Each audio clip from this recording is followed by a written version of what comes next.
Financial ব্যাপারটা হ্যাঁ, আমি ওদেরকে মেক শিওর করি যে টাকা তোরা যেটা কন্ট্রাক্ট হবে সেটাই পাবি। আমি এটা অনেক বছর আগের কথা, মানে সাধারণ আমি মল্লিক ভাইকে যেহেতু সেক্রেটারি ক্লাবে আছি, মল্লিক আপনি যদি আমাকে 1 কোটি টাকা টিম করে দেন, I am happy with it. But আমি চাই যে প্রত্যেকটা ছেলে যাতে প্রত্যেকটা ছেলের পেমেন্টটা পায়, এটাতে একটাও বাকি না থাকে। তো এটা মেক শিওর সেই 8 বছর আমরা করছি এবং প্লেয়াররা থেকে আমরা অন টাইম টাকা পেমেন্ট করে দিই, যার ফলে দে আর হ্যাপি। এবং অনেকটাই গর্ব নিয়েই বললেন আবাহনীর হেড কোচ খালেদ মাহমুদ সুজন। খেলোয়াড়দের আর্থিক পাওনা যথাসময়ে দিয়েছে আকাশী নীলরা। যদিও দেশের ঘরোয়া ক্রিকেটে এই সংস্কৃতি এখনও গড়ে ওঠেনি, বরং ঢাকা প্রিমিয়ার লিগ শেষে বেশিরভাগ ক্লাবগুলোর দিকে অভিযোগের তীর থাকে বকেয়া পরিশোধ না করার। এবারও তার ব্যতিক্রম হয়নি। বেশিরভাগ ক্লাবের কাছে মোটা অঙ্কের অর্থ এখনও বকেয়া ক্রিকেটারদের। তবে নতুন এক দৃষ্টান্ত দেখিয়েছে আবাহনী ক্লাব লিমিটেড।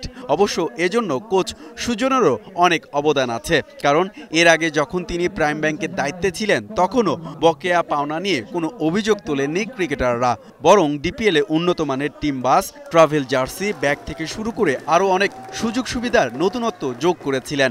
সেই ধারা আবাহনীতেও বজায় রাখেন সুজন। তাই দেশের ঘরোয়া ক্রিকেটে আর্থিক ব্যাপারটাই শুধু না, ক্লাব ক্রিকেটের সংস্কৃতি বদলে দেওয়ার প্রত্যয় সাবেক এই অধিনায়কের। আমরা সংস্কৃতি চেঞ্জ করতে চাই আবাহনী। আমি এটা বদ্ধপরিকর যে আবাহনীর সংস্কৃতি, আমি তো যদি প্রত্যেকটা ছেলেকে জিজ্ঞেস করে ছেলে বুঝবেন আমাদের ড্রেসিং রুম বা আমার অ্যাটমসফিয়ার, আমি এগুলোকে মেনটেন করতে চাই। টিম বাস, ট্রাভেল জার্সি, এটা কিন্তু আমার শুরু করা। টিমের হুইল ব্যাগ, কাঁধের ব্যাগ, আপনি এর আগে যদি আপনি যান প্রাইম ব্যাগের কোনো টিম এসব দিত না। ওই বছর শুরু করার পর আজকে মাশাআল্লাহ সব টিম তো দিচ্ছে।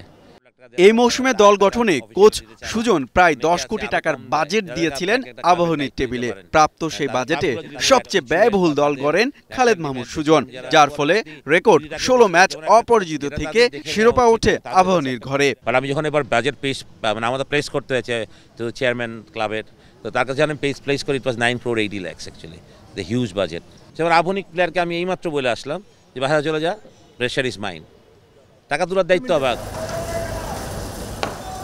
ঢাকা প্রিমিয়ার লিগের 12 দলের মধ্যে একমাত্র আবাহনী ছাড়া বাকি 11টি ক্লাবের খেলোয়াড়দেরই রয়েছে বকেয়া পারিশ্রমিকের অভিযোগ। হুমায়ুন কবির রোজ, এখন, ঢাকা।